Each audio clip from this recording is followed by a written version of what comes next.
ठिकाणी सावता महाराजांचं आगमन होतंय। एकदा टाळ्या वाजवून त्यांचं जरा स्वागत करा। वा आणि म्हणून कुर्मदास वाट पाहतायत पांडुरंगाची, कधी माझा भगवंत येईल आणि मला दर्शन देईल। आणि म्हणून भगवंतानं सांगितलं नामदेव महाराजांना आणि ज्ञानेश्वर महाराजांना, चला म्हटले माझा भक्त माझी वाट पाहतोय, नाही गेलो तर प्राणत्याग करेल। आणि म्हणून दोघांना घेऊन परमात्मा निघाले कुठं, लहू स्टेशनला जाण्यासाठी।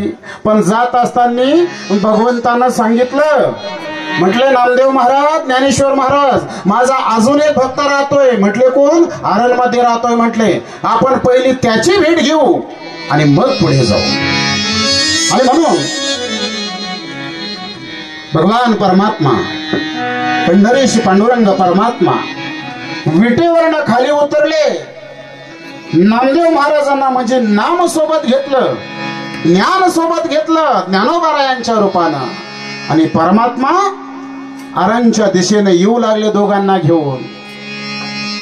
राजा पंढरीचा, राजा पंढरीचा,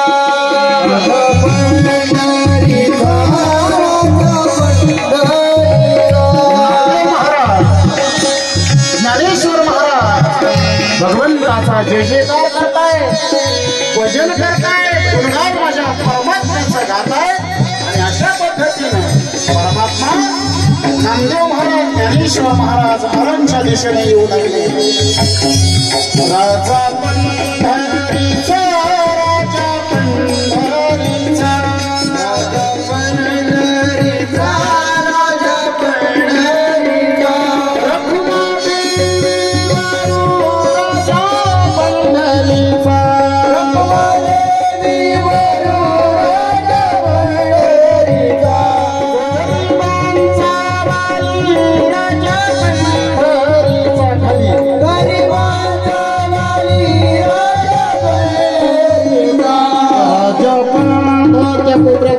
समोर तोंड करू, समोर तोंड करायचं, तोंड करायचं।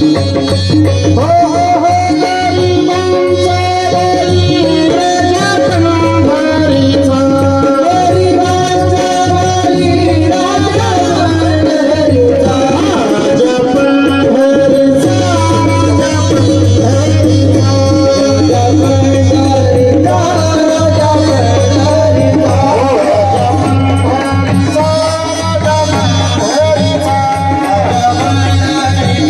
राजा पंढरीचा।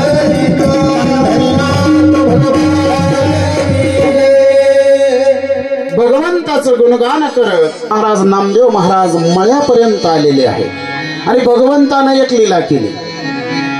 आता चतुर तो शिरोमणी म्हणून लीला भगवंतानं अशी केली।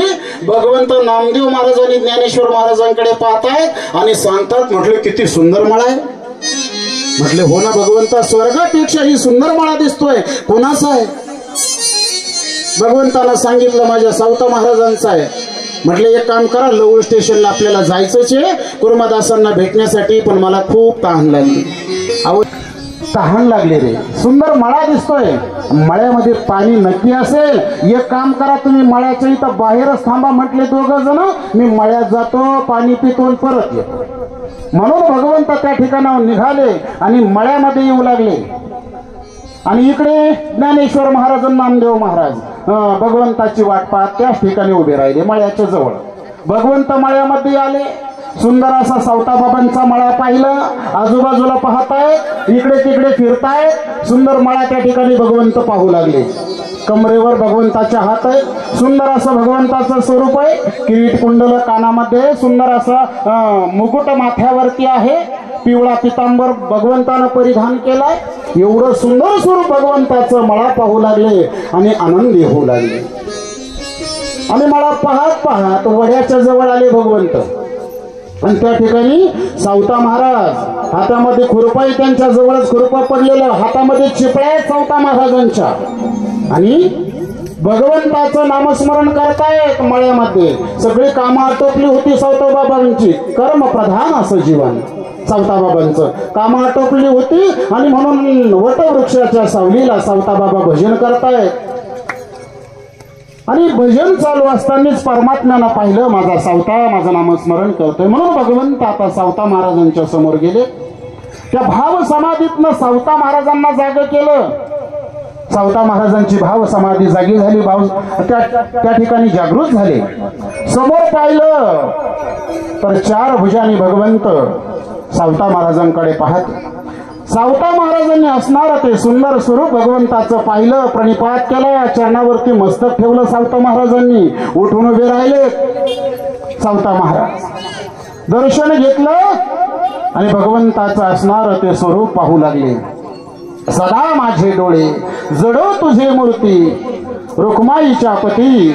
आणि अशा पद्धतीनं ज्यावेळेस स्वरूप पाहिलं आणि भगवंतानं सांगितलं, म्हटले सावता महाराज माझ्या मागे दोन चोर लागले. दोन चोर आहेत, अट्टल चोर आहेत म्हटले. म्हटले तुमच्या मागे चोर लागले? म्हटले हो ना. आणि मला त्यांच्यापासून तुम्ही वाचवा, मला कुठेतरी लपवा भगवा सावता महाराज, नाही तर मला पकडतील, मला लुटतील, ते माझं धन हिरावून घेतील. दोन चोर आहेत म्हटले. सावता महाराजांना विशेष वाटलं. अरे सगळ्या जगाचं चित्त चोरणारा हा परमार्थ चित्त चोर आहे. हाच भक्तांची चित्त चोरतोय. माझ्या गोपिकेंचं चोरलं का नाही भगवंतानं चित्त? हरिले माझे हरिले चित्त, हरिले माझे हरिले चित्त, हरिले माझे हरिले चित्त, हरिले माझे हरिले चित्त,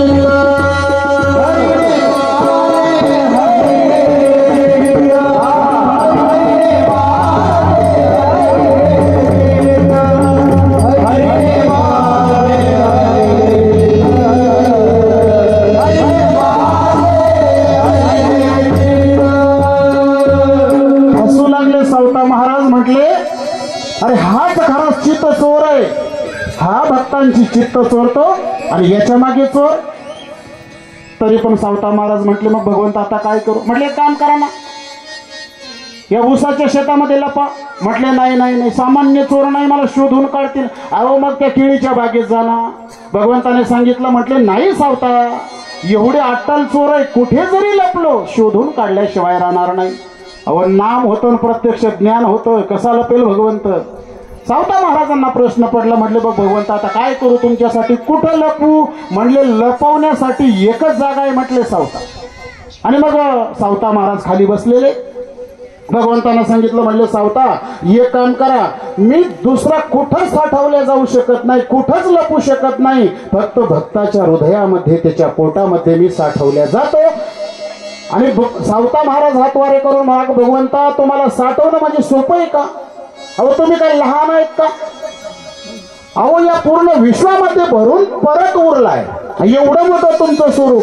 म्हटलं मी किती जरी मोठा असलो ना, पण भक्तासाठी मी छोटा सुद्धा होत असतो. होय भक्ती केला तैसा पूर्वी धरावी ती इच्छा, भगवंत जशी इच्छा करेल तसा मी होत असतो. म्हटले काळजी करू नका. सावता महाराजांनी मागचा पुढचा विचार केला नाही. जवळ पडलेलं जे खुरपं होतं ते खुरपं घेतलं आणि स्वतःचं पोट त्या ठिकाणी सावता महाराजांनी फोडलं, कापलं, महाराज चिरलं. आणि भगवंत फक्त हृदयातच साठवल्या जातो. पोट चिरला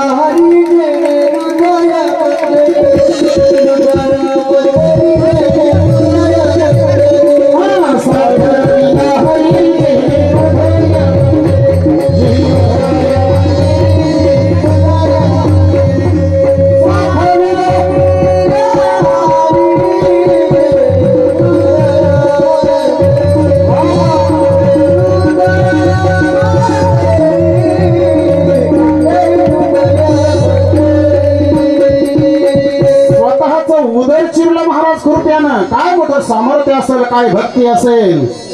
आणि उदर चिरून त्या भगवंताला आपल्या हृदयामध्ये साठवलं सावता महाराजांनी. त्याचं वर्णन नामदेव महाराजांनी केलं. धन्य त्यांची माता, धन्य त्यांचा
बापरे, अहो जगात भरून उरलेला परमात्मा हृदयात साठवला.